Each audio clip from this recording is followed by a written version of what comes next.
A lot of times we talk about the nursing shortage that's going on in America, but there's also a physician shortage. And I was even looking at a physician assistant shortage in the country. And many of these doctors are completely burnt out from working over the past 2 years during the pandemic. And, ladies and gentlemen, suicides among doctors is on the rise. I mean, it is really getting bad in this country. So, the US healthcare industry is poised to grow tremendously over the next decade, but that doesn't mean its workers will reap the benefits. Not even doctors are safe from the crushing weight of debt anymore. Yeah, I was reading some of these doctors, when they finish medical school, are in debt as high as $500,000 that they got to pay back in loans. All right, so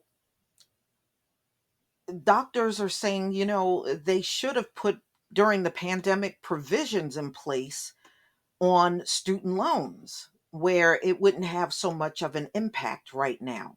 But a lot of these doctors are heavily in debt. They owe a lot of money just from going through medical school. The United States was already facing a healthcare shortage prior to the pandemic, but the problem has gotten immensely worse. When the pandemic hit, the nation kept its healthcare system afloat by hiring doctors and nurses from around the world, especially from countries like India, Pakistan, and the Philippines. What the nation did not do, however, was turn the crisis into an opportunity to reform its student loan system, which has saddled healthcare workers with crushing debt and continues to act as a barrier for many who want to pursue a medical career. In 2013, the American Medical Association Journal of Ethics found that the average medical student loan debt was $161,290.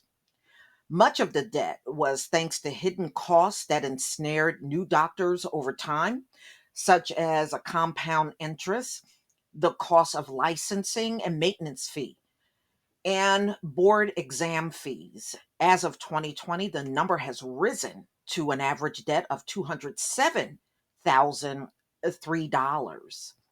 According to the Association of American Medical Colleges, none of this is particularly surprising. The average cost of a 4 year medical school in 2021 was 259,347 at a public school and 346,955 in a private institution.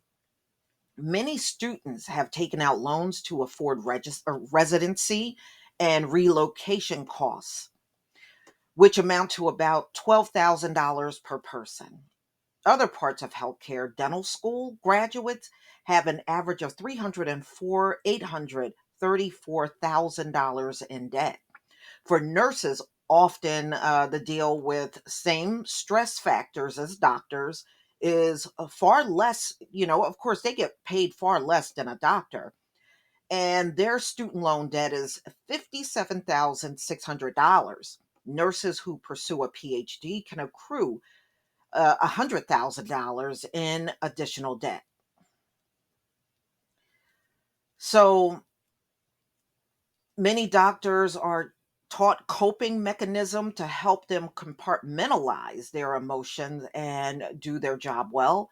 However, the pandemic has added additional stressors that have run these coping strategies to their limits.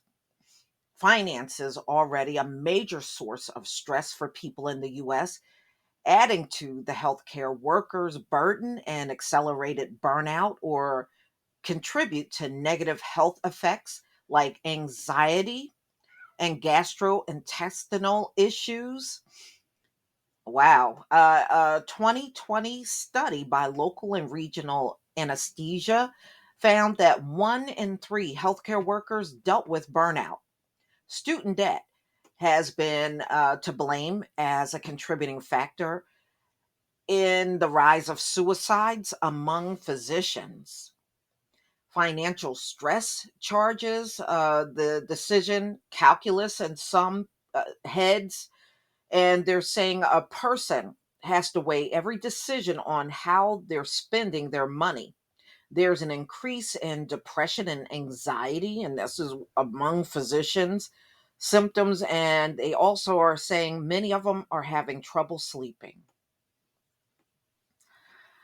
All right, Texas Nurses Association had a nursing career of 40 years before the cost of nursing education rose to the level that we're seeing today.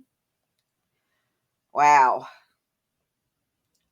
So many nurses don't retire as soon as they like. They're forced to take extra shifts and choose jobs with higher wages. And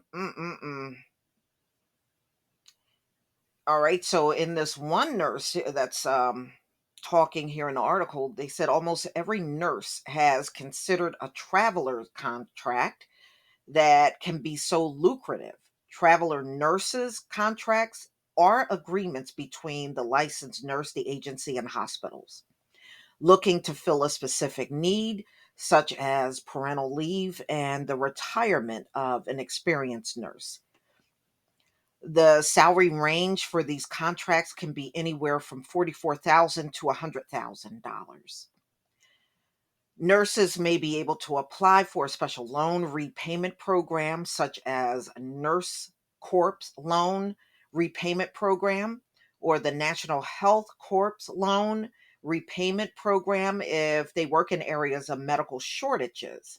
But nurses may not always know about their options and may simply choose bigger cities by default. We have a nursing shortage reduction program that has been cut every 2 years since 2009. The program gives schools money to increase their productivity of nurses, and they can use the money to give to nurses, and they can also put it towards scholarships. Wow. I tell you what, it is a dangerous thing when your doctors are now running for the hills, and they're bringing all these foreign doctors over, and I wonder how many of them stick around, or are they leaving too, because they don't even mention that in the article. But y'all, especially if you work in healthcare, have you seen many of these doctors leave around you? You know, I'm not really in those kind of facilities every day, so it would be nice to hear from some of my subscribers that are in the medical field, and I know I have quite a few. But y'all, please tell me what you think about the physician shortage. Please leave your comment and subscribe. Don't forget to hit on the notification bell, and I'll see you on the next video. Peace, family.